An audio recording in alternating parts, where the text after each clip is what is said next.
So welcome everybody. My name is Natasha Bolaños. I'm here on behalf of Lymphoma Coalition. Lymphoma Coalition is a global network of 83 patient organizations from 52 countries working on the lymphoma space. And I want to welcome also my co-chair and really one of the initiators of this project, Susan Thornton, who in addition to being the current CEO of the Cutaneous Lymphoma Foundation, has been living with cutaneous lymphoma for close to 30 years. So the intimate knowledge Susan has of what it's like to live with this rare and incurable disease makes her probably one of the best voices to speak on behalf of the patients. Before starting the meeting today, I would like to share some housekeeping rules. The first one is today's webinar is being recorded and will be available through the EuroBloodNet YouTube channel afterwards.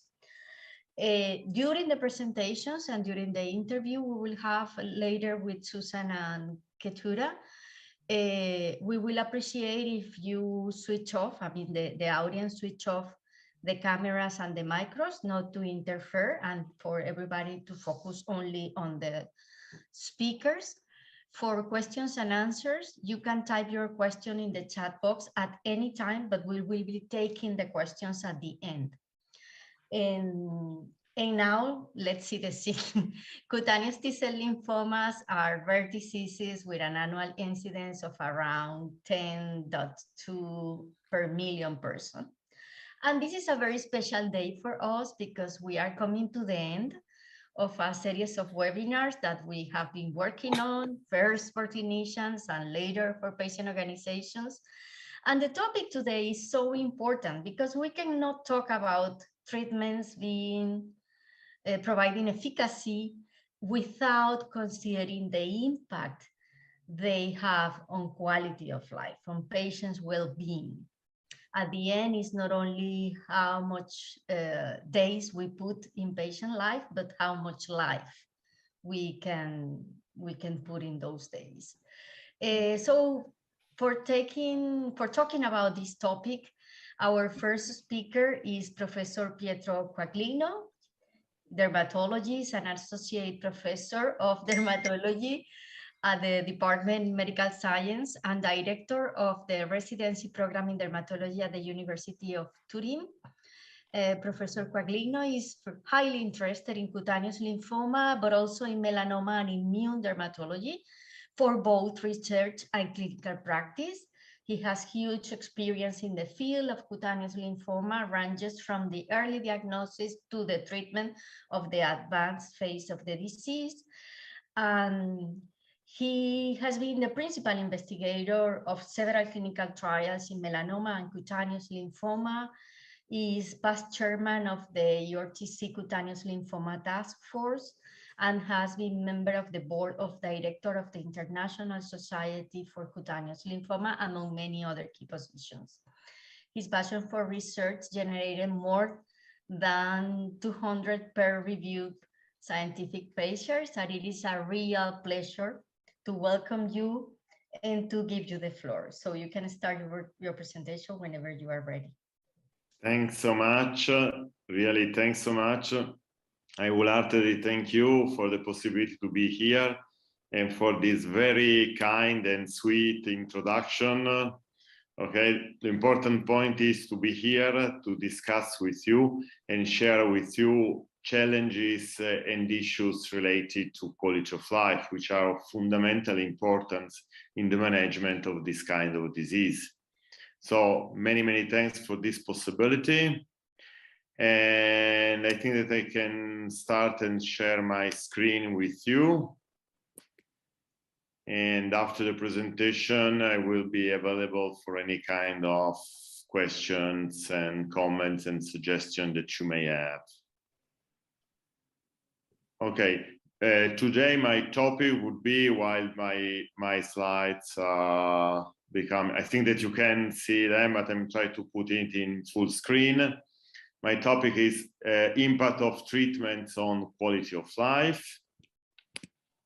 Okay, I think it is good. Okay, and this is my summary. So I will start by defining what is quality of life, how do we measure quality of life, and then important point, whether or not, and unfortunately yes, is impaired quality of life in CTCL patients, and then data on quality of life in published trials and in ProClipI data together with ongoing studies.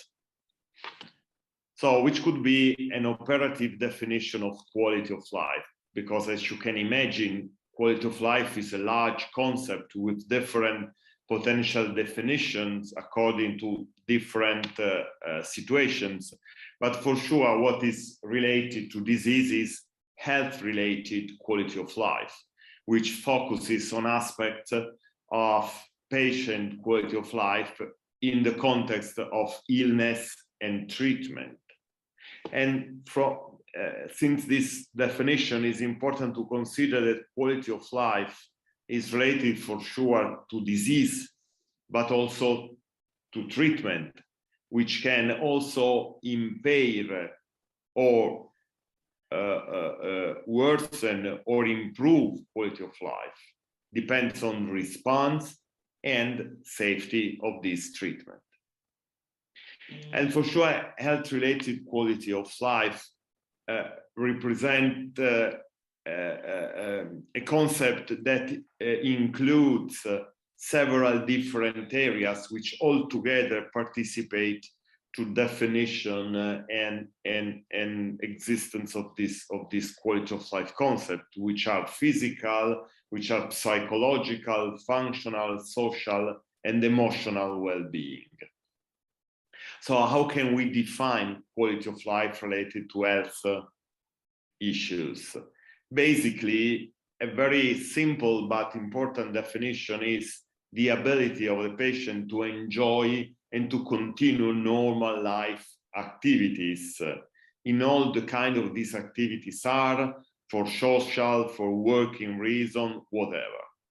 And for sure, quality of life is important. And as I already told you before, there are this double connection between disease and treatment. Disease for sure impairs even severely quality of life. And for sure, as you know, if a disease starts and develops in the skin, the risk of impairment of quality of life is even higher because the disease is visible and can induce pain, itching, whatever, but particularly is visible from the patient and from other people. But also, as an important second point, medical treatments can impair quality of life. An example is chemotherapy. In the fields of cutaneous lymphoma, we use very rarely, and we are using more and more rarely chemotherapy with respect to the past years, to the presence of new drugs, because even if can be active in terms of clinical response, the response usually does not have a relevant duration, and moreover, there are significant side effects. So the problem is whether a treatment can impair quality of life without providing appreciable benefits. And we are lucky that in the recent years, we had the possibility to develop new trials that put together clinical activity and improvement in quality of life. So quality of life is not defined by medical doctors, is a patient-reported outcome. So it's reported and defined by patient, and usually measured with instruments such as questionnaires or touchscreen technologies in this era of modern devices and computers and whatever.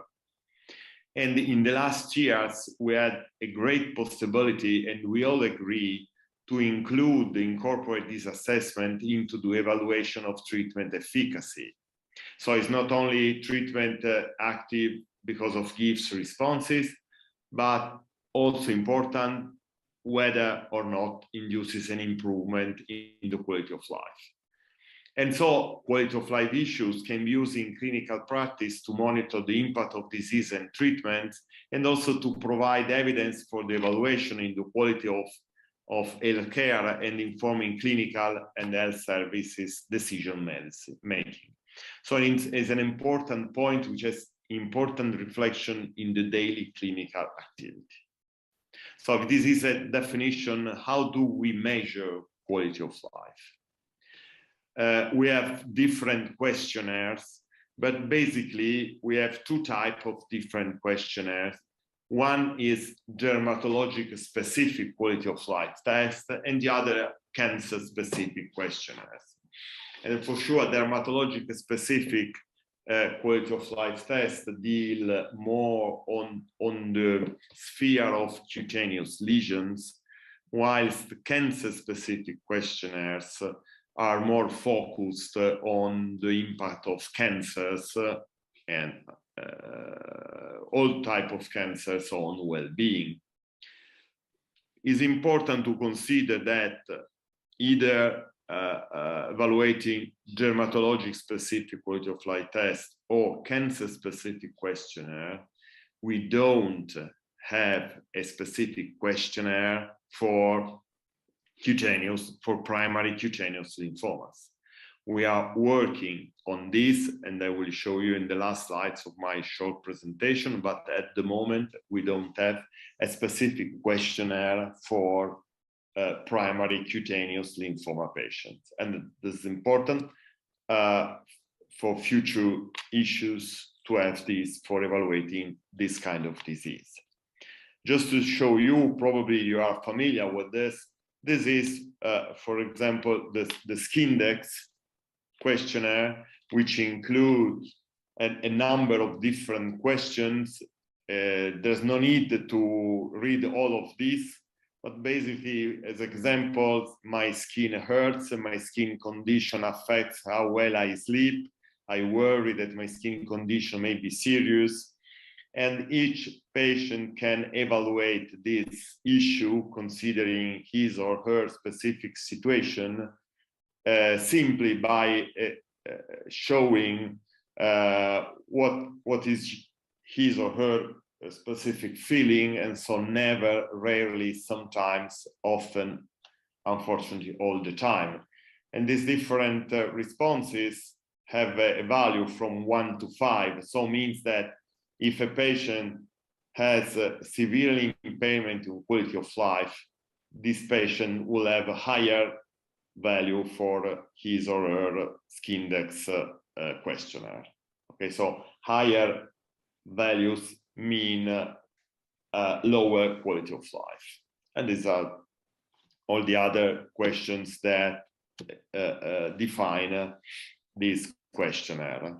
The other cutaneous specific questionnaire, even if there are these small characters to show you all the question, is the LQI, which again define different questions about symptoms, daily activity, leisure, work and school, etc.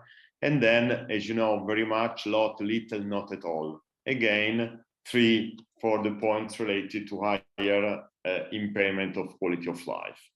So it becomes clear that there are different questions, but we have 3 different burdens that we can evaluate. So one first related to symptoms like itching, burning, pain, irritation. The other about emotions, worried, embarrassed, frustrated, depressed. The other as functioning. So how skin disease can impair the function of your skin and your body in the normal daily activities like work, sleep, and etc. So all these questions deal with these 3 different kind of involvement to quality of life in daily activities. This is another questionnaire, ERTC QLQ30, which is on the other hand a questionnaire generic for cancer. And as you can see here, the questions are not related, or not the majority related to skin, but generally, do you have any trouble doing strenuous activity, long walk, or were you limited in doing your work or other daily activities? So it's more related to cancer in general. Okay, so my third point is is quality of life impaired in patients with primary cutaneous lymphomas? And unfortunately, the response is yes. And I will show you briefly two papers which focus on this issue. The first one is a very recent and comprehensive review. So it's a paper that analyzes all the papers published in the literature, summarizing the results and thus making general consideration about this topic. And which are the conclusions of this paper, and thus as a general situation in CTCL.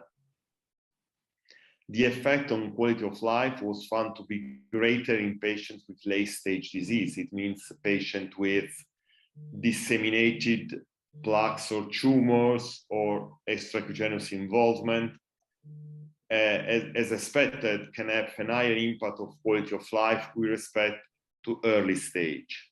And this is true for the different burdens of quality of life evaluation, thus functional, emotional, and physical domain.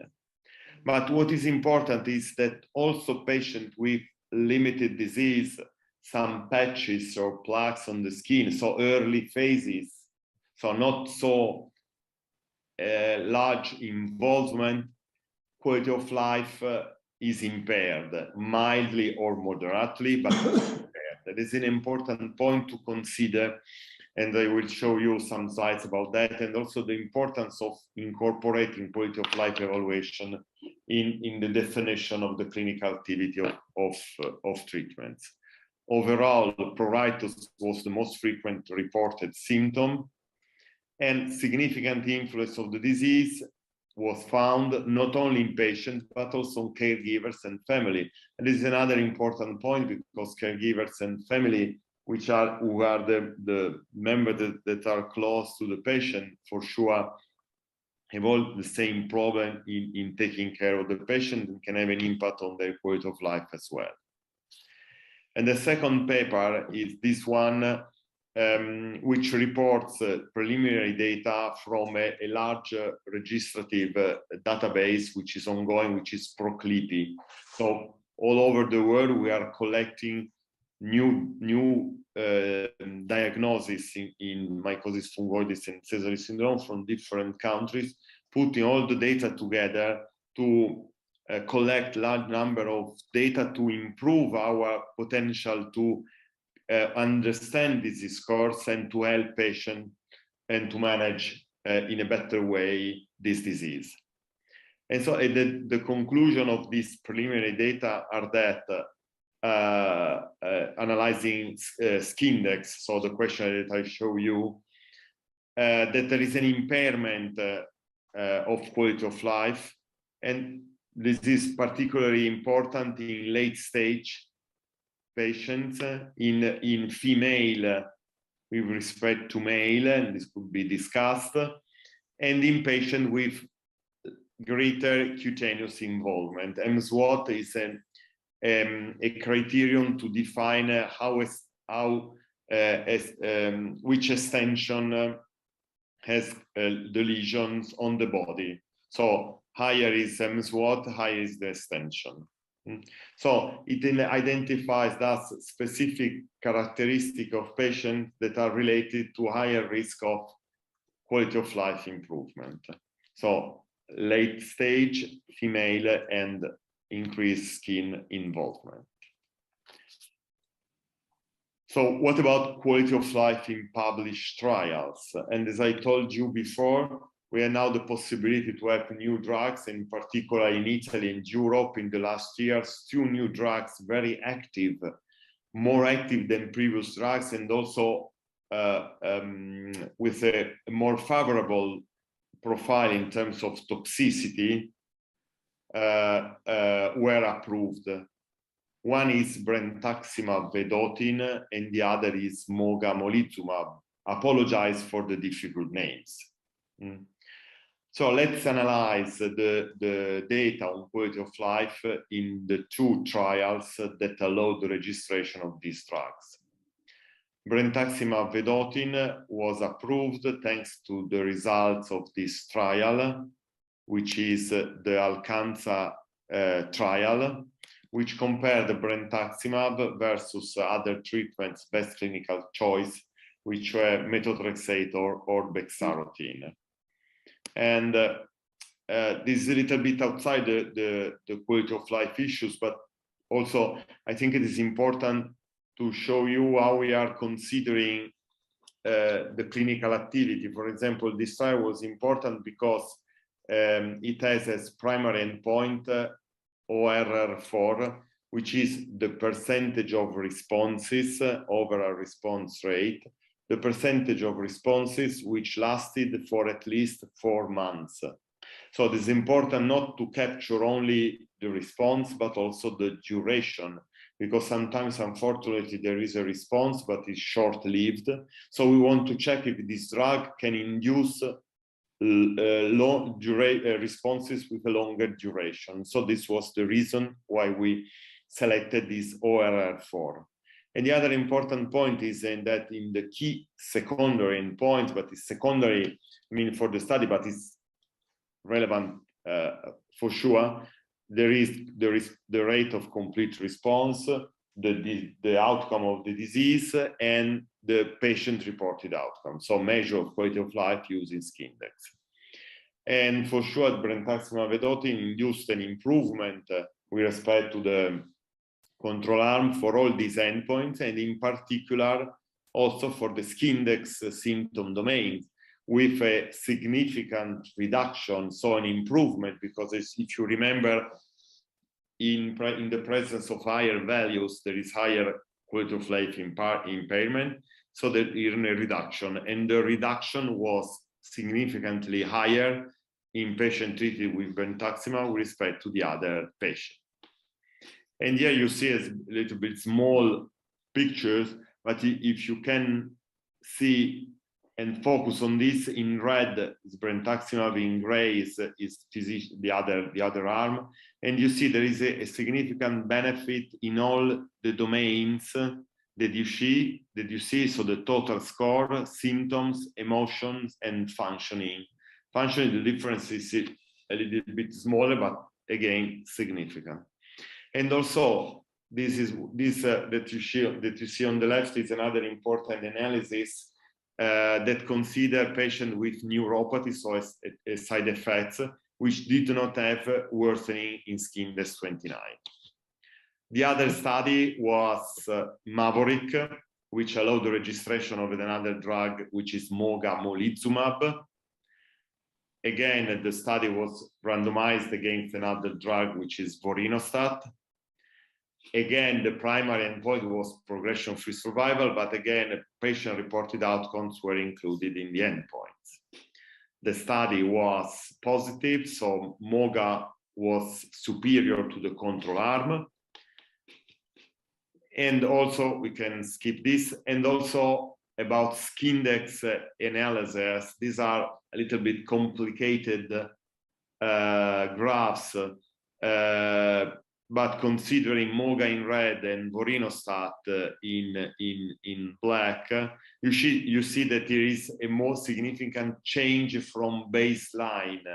So there is a change, thus a reduction in Skindex, so an improvement in quality of life, which is more significant with respect to vorinostat.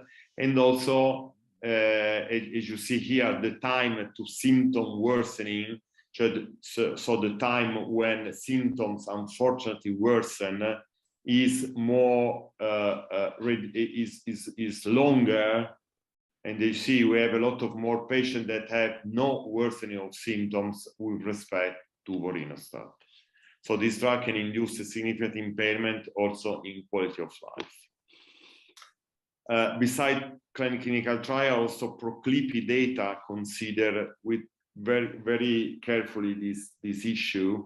As I told you before, ProClipI is an international database, and we had the possibility to analyze the impact of different treatments in quality of life. Okay, and this happened for early stage disease and advanced stage disease. Firstly, what about early stage disease? This is a summary of the treatment performed, early stage, so patches and plaques are frequently limited. The majority of treatments are constituted by skin-directed treatments or phototherapy.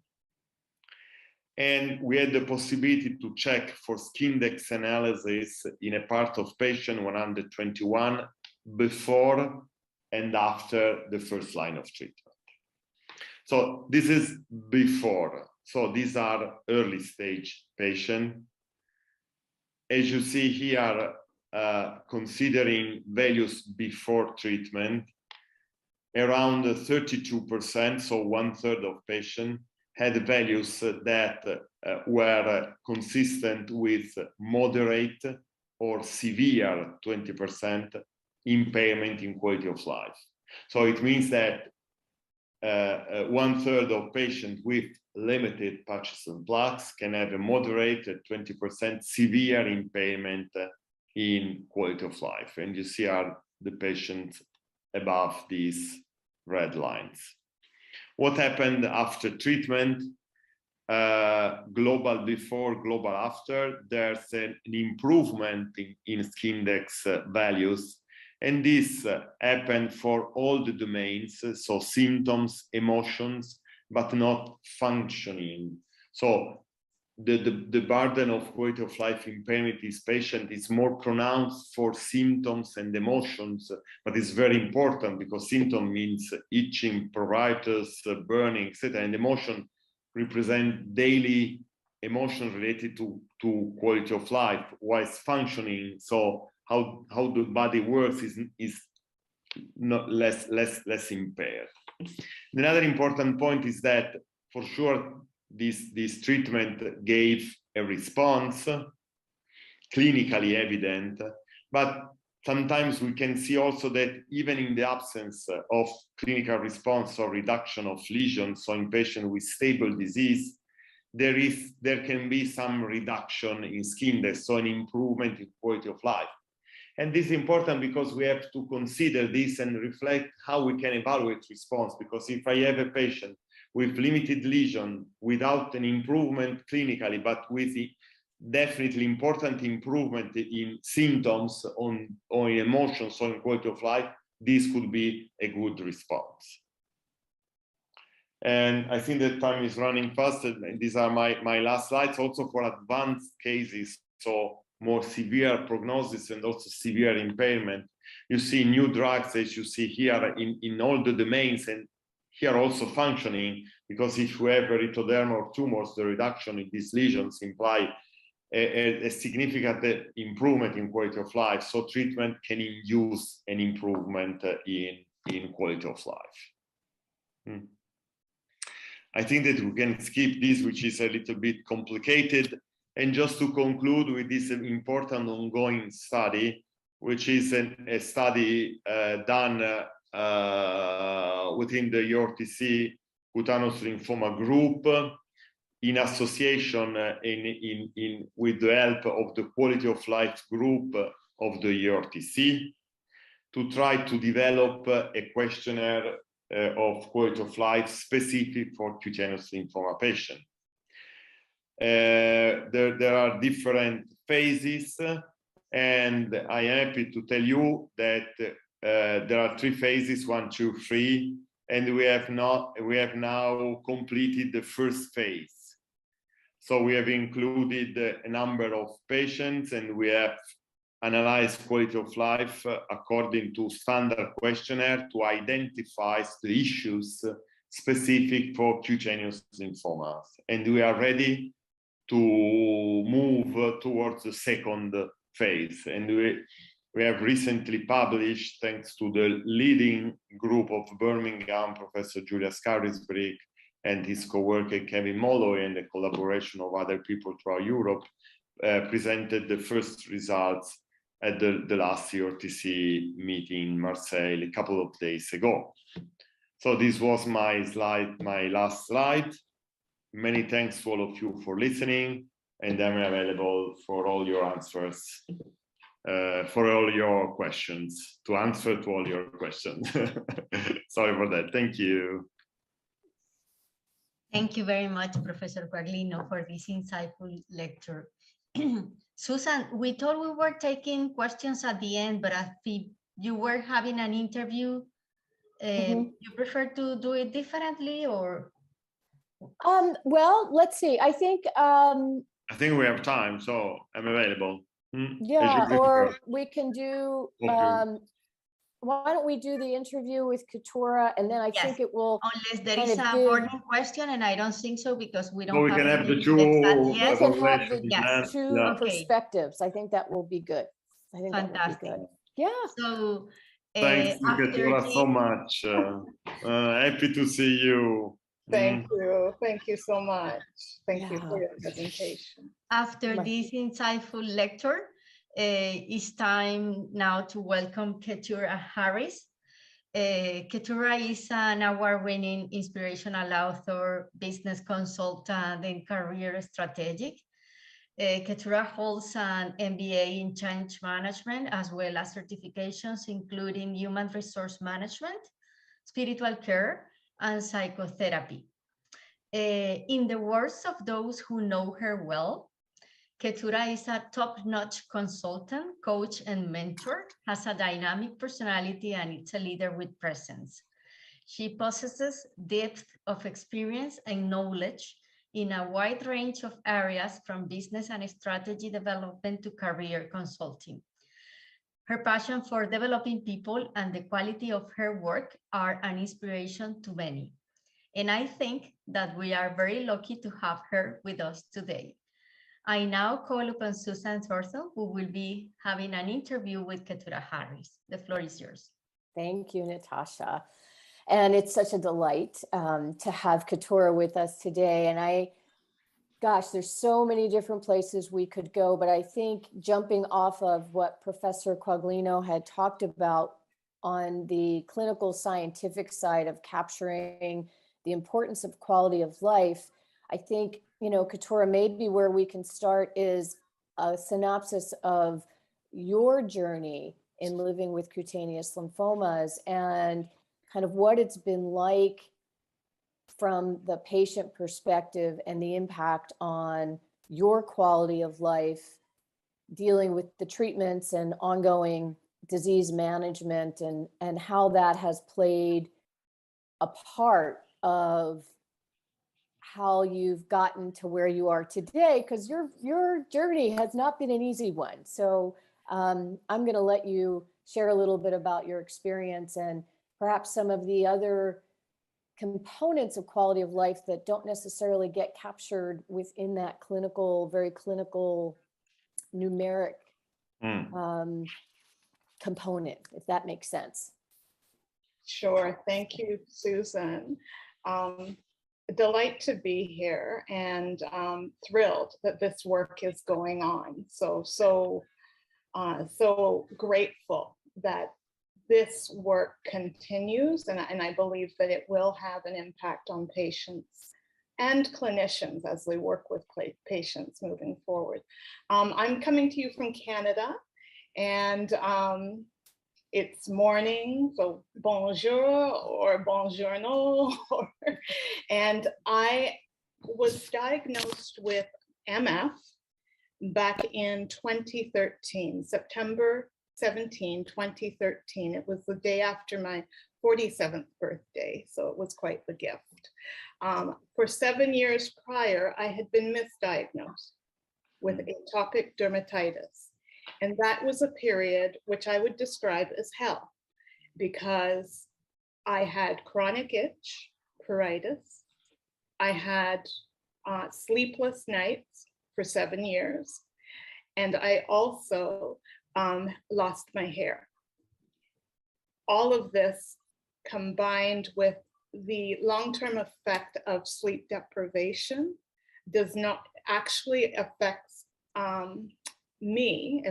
me both personally and professionally.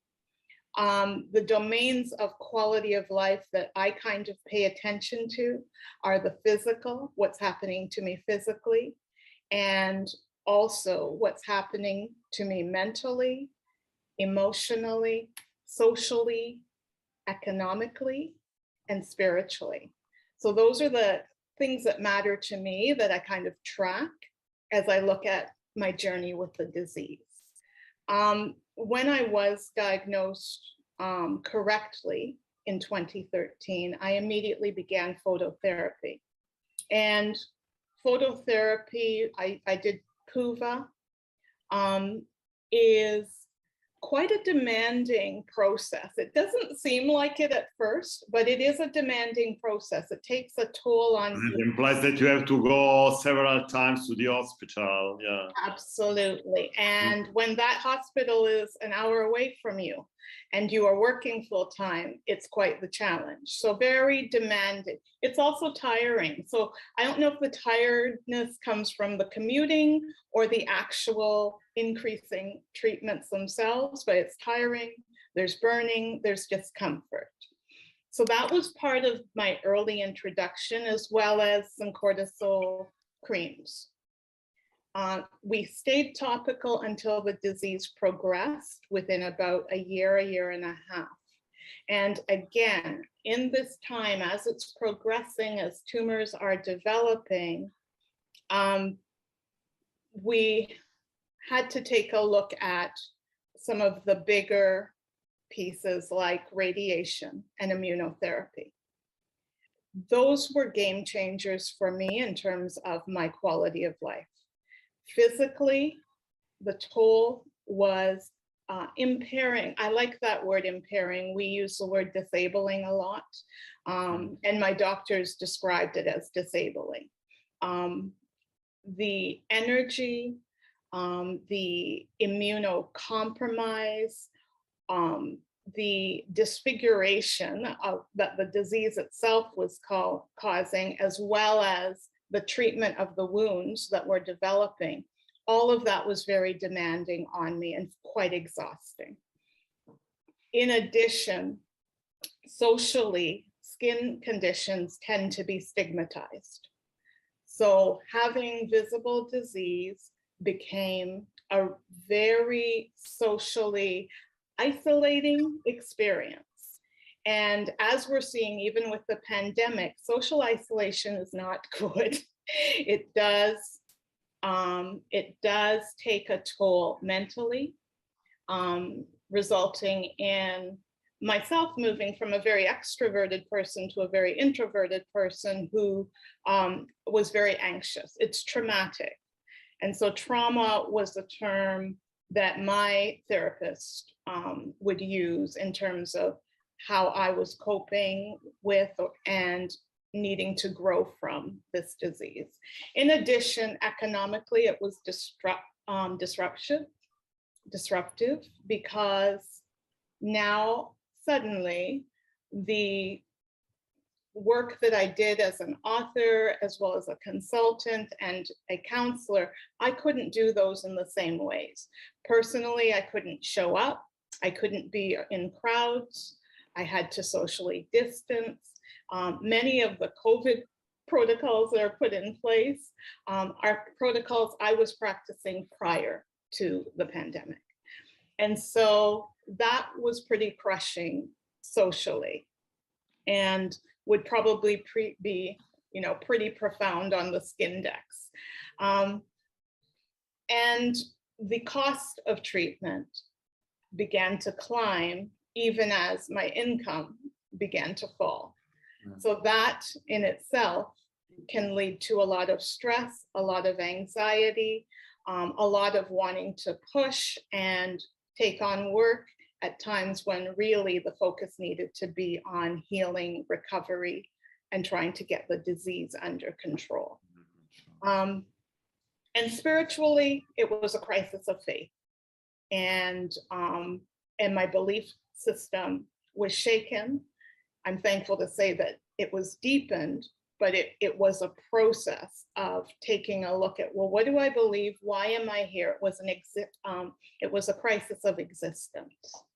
So I think that begins to address some of what you're asking, Susan, in terms of, some of the kind of global impacts that a disease that I was told wouldn't change my life at all. That's what that's what I was told at the beginning, became a disease where the radiologists stood with a team of interns over my naked body and said, this is the most horrific form of cancer that we deal with because it is so visible.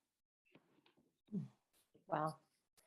Thank you for sharing so vulnerably your experience. And I think those pieces, and many of which I can also relate to, given my journey as well with tumor stage and working full time and trying to navigate all of those, keeping your life together, right, while you're going through a disease process that is not only frightening, but physically impairing. So, and I think that is one of the challenges as we look at capturing this bigger picture of quality of life, right? And looking at an individual going through the journey in that full wholeness of personhood place. You know, we can capture the data of quality of life, as Professor Quaglino pointed out, which we're trying to capture. That really is helpful. But I think there's this whole other component that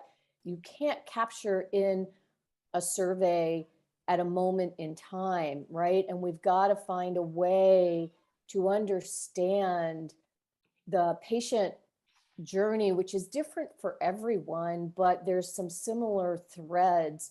And how do we best support and help people navigate through that? Because there's so many unique pieces to this disease, as you mentioned so beautifully. It's the psychosocial, and I know you and I have both experienced the hair loss. And for women, I think in particular, and maybe for men as well, but I can only speak from a female perspective, but that is a devastating experience. Like, I think that was one of the worst things. I agree. If I can make a comment, I don't want to interrupt you. I have to say that really was, I mean, I have to say, Keturah, I really was an extraordinary and moving testimony of the disease and the problems.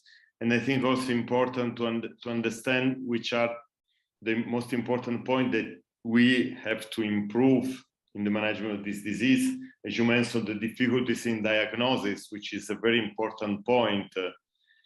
And then the treatments, you mentioned phototherapy. You know, phototherapy is not a treatment that induces side effects, very important side effects like systemic. But as you see, and as you witnessed,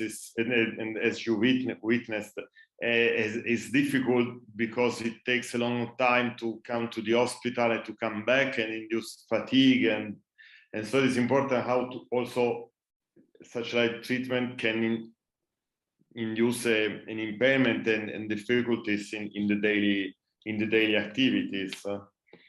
And so the point to have, I mean, phototherapy is active, so to try to increase the places where it can be done, or increase also the fact to give the patient possibility to have phototherapy at home.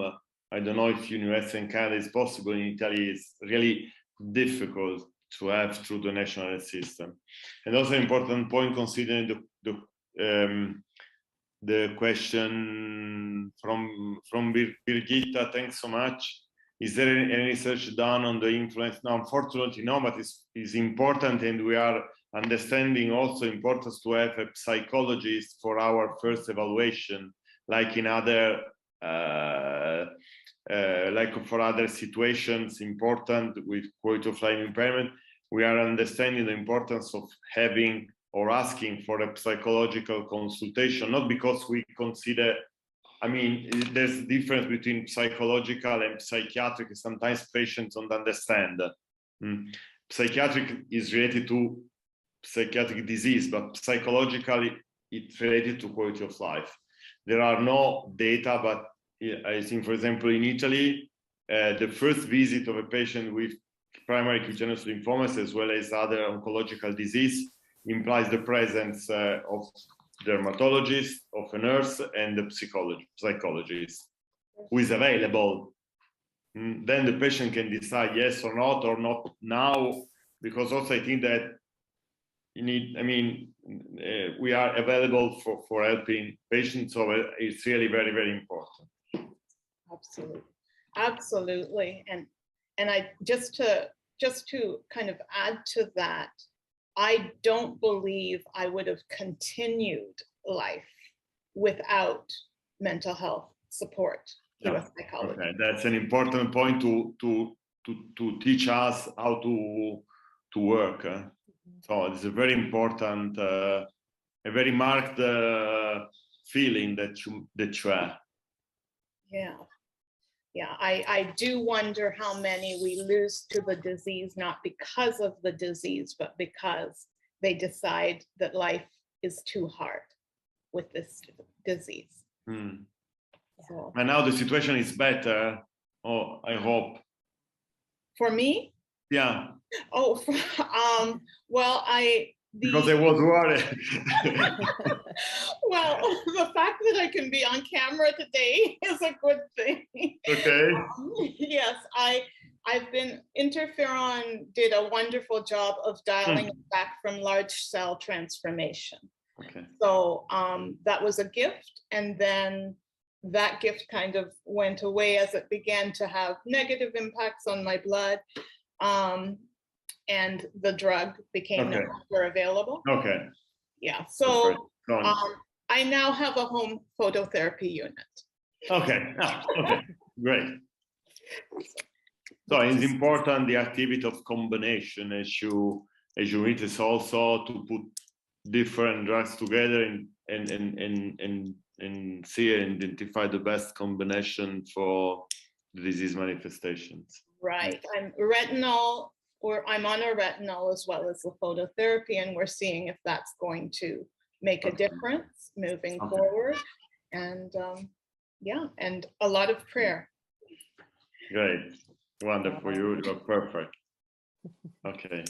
Yeah. And Natasha, you had a question around the quality of life, because I know we're coming up to the top of the hour, and I'm sure we could have this wonderful conversation for a long time, because there's a lot of things to talk about. Yes. We just started. This is just the beginning. But Natasha, you had a question with regards to the different instruments and how these can be compared. And yes, I mean, I wonder. I mean, if we have such variety of instruments, and this makes it really difficult to compare data directly. And the assessment of the psychosocial concept is not yet a standard in routine patient care, at least as it is required within clinical trials. No, so how we, I mean, the patient advocacy community could work to ensure that those small but relevant differences in these measurements coming from different treatments could be identified and registered properly in order to get evidence on how we should prioritize treatments, those with the best impact on quality of life for being used in clinical practice. Yeah, I completely agree. I think that you mentioned a very important point. So the fact that at the moment this evaluation of quality of life are used in clinical trials, but not so frequent or not so often in daily clinical practice, and this could be, on the other hand, a very important point. And what is becoming clear from the data of Proclipi is that there can be no clinical response, as I mentioned, so stable disease, but with improvement in quality of life, and this is clinical response. So I think that we should, and we are working on that, try to, to incorporate quality of life and so patient-reported outcomes in the group of parameters that need to be evaluated for the identification of clinical response. If this happens, so also in clinical daily practice, there can be this kind of evaluation always, which is important. And also on the other end, I think that we have to work, and you're working also in Italy and other countries to consider that to add the quality of life patient-reported outcomes in the parameters that need to be checked during a clinical patient visit. I think this is important. And I agree that it's impossible to compare the different type of questionnaires. It's really difficult because there are a lot of questions, etc. They all give a general impression. I think that it's important to identify a specific questionnaire for cutaneous lymphomas because this kind of disease shares some features of clinical cutaneous disease, and also, unfortunately, is not an inflammatory, but it's an oncological disease. So we need to put this together. If you have an homogeneous instrument to evaluate quality of life in this patient, I think that this could be an important point to evaluate in a homogeneous way these issues. Yeah. But There's I think so the much. important is to incorporate this in the daily activity. And this is not easy because, as you know, there are a lot of problems related to visit, number of patients, etc. You know perfectly how things are, but I think this is more important it's important to see all the patients with an adequate quality in terms of, clinical, but also all this quality of life. So I think it's so important to incorporate these quality of life issues in the daily management and not only say, how are you? Are you fine? Okay. That's too simple. Right. I agree. And then measure pressure. Okay, blood test everything is nice, but this is important. We have a lot of work to do. Brigitte has some questions, and Brigitte, if you want to jump on and ask, open your microphone, that would be fine too. But she's asking about how can we stimulate more quality of life research, not related to the introduction of new medicines. And I think, there's a lot of work going on behind the scenes at individual institutions, and we had quite a few presentations over the weekend at the European Scientific Meeting on Quality of Life. I think being able to bring all of those together rather than individual institutions to come up with some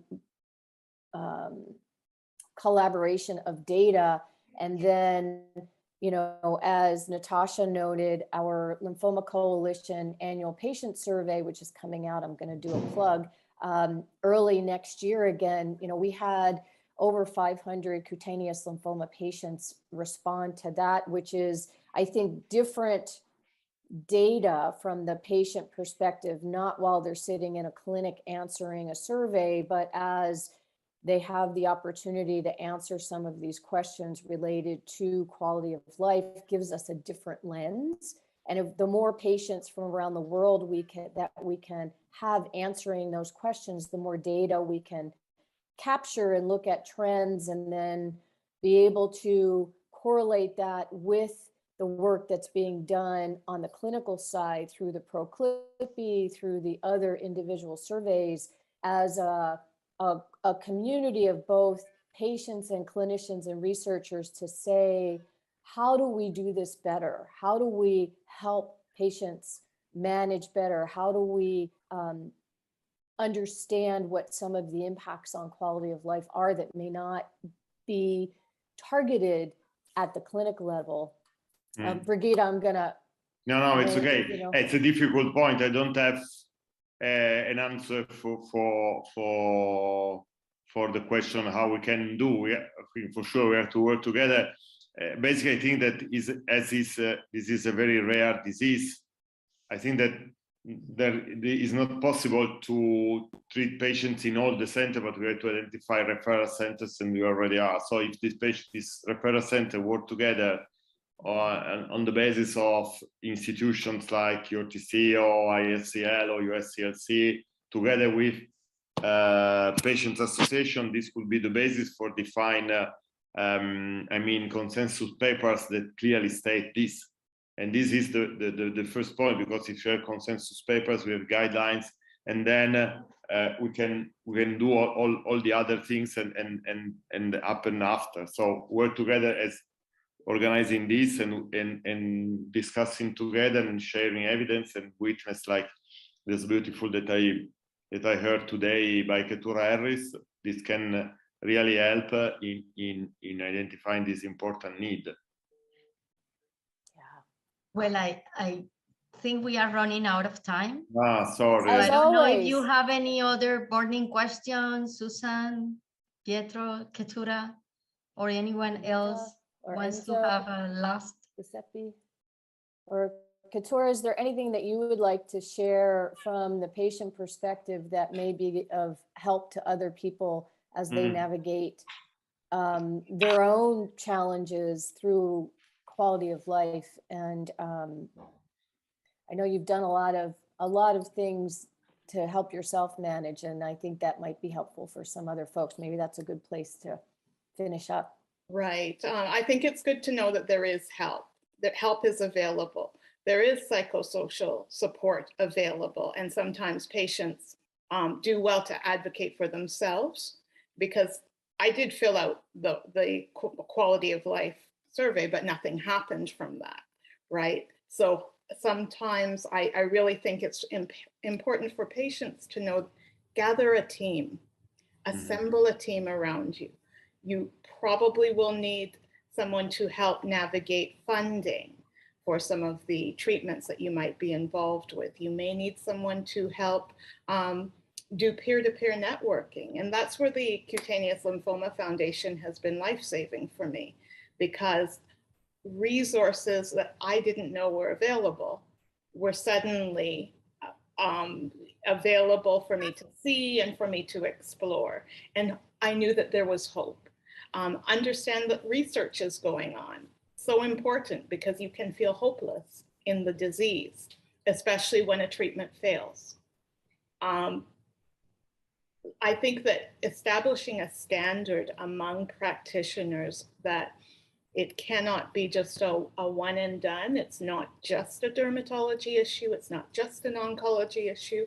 It's also a nutrition issue. It's also an economic issue. And it's also a mental health and spiritual supports. And whatever that may be for someone, deepening those, because knowing that your life matters is a really good place to operate from. And because if we don't have our why, it's really hard to proceed with the what and the how. So knowing that our lives matter and that each patient is more than their disease. They are whole people living whole lives, and we need to attend to all of that. Maybe not ourselves, but point them in the direction of resources, foundations, associations that they can connect with, who have the relevant information to help them on the journey. Been life-saving for me. No, I completely agree, and thanks to the work of the Cutaneous Lymphoma Foundation, indeed, we don't have, as my friend Enzo Bottazzi, we don't have such kind of primary cutaneous lymphoma patient association in Italy. It's related to rare disease. For example, we have psoriasis, a patient association, atopic eczema, but not association of this kind of disease. We're working on that. Yeah, we have to work on that. We're going to work on that. And Brigida's from the Netherlands, I believe. So they've established the Cutaneous Lymphoma Foundation there in the Netherlands, which is wonderful. And I think as we are expanding this global network of connected patients around the world, would be a good point to work together, Susan, available. Right. And really to share and find collaborative ways to work together to serve patients wherever they may live. And we just exciting to work with the lymphoma group in France on Saturday with the clinicians. We did our first ever fully patient education program delivered in French with all the French clinicians, which was wonderful. And we're looking forward to doing the same in Madrid next year. So as we're expanding this, and we're going to connect with Enzo and the group, the lymphoma group in Italy, to see how we can help support patients there. Could be great. We can work on it for sure. Yeah, it's a collaborative effort, and we're all in this together. So I think I'm excited where we're headed. So Anyway, and I know we're out of time, as we always end up out of time, don't we, Natasha? Yeah, fantastic. Never have enough time. In pushing things forwards, it's always important to push forward. Exactly. Okay. Very grateful for you all. Thank you for having me. Thank you. I'm really grateful to you for your words and what you told us today. It was really very, very important for me. Well, I cannot imagine better way to end this series of webinars. Thanks for your inspirational insights. I think this has been another very good, very informative and motivational session. And I want to thank everybody on behalf of EuroBloodNet, Eurordis, the Cutaneous Lymphoma Foundation, Friendly Lymphoma Espoir, and Lymphoma Coalition. Congrats to all the speakers, to all the people working behind the scenes to make this program possible. And please don't hesitate to get in touch with us, with Cutaneous Lymphoma Foundation, with Lymphoma Coalition for any further question. And we will be working on, I don't know, Susan, we should try to bring a follow-up. Yes. Of this, probably targeting how we can use the patient evidence to improve clinical practice. So let's discuss further. Yep. Thanks to all our audience for spending this hour with us. To see you in presence in Madrid or before. Somewhere before. Okay. Okay. Bye. Thank you. Bye bye. Bye everyone. Thank you so much. Have a nice evening. Bye. Bye bye. Till next time. And so ciao. Yes. Ciao a tutti. Goodbye, Mr. Dr. Professor Quaglino. Goodbye. Bye bye. A presto.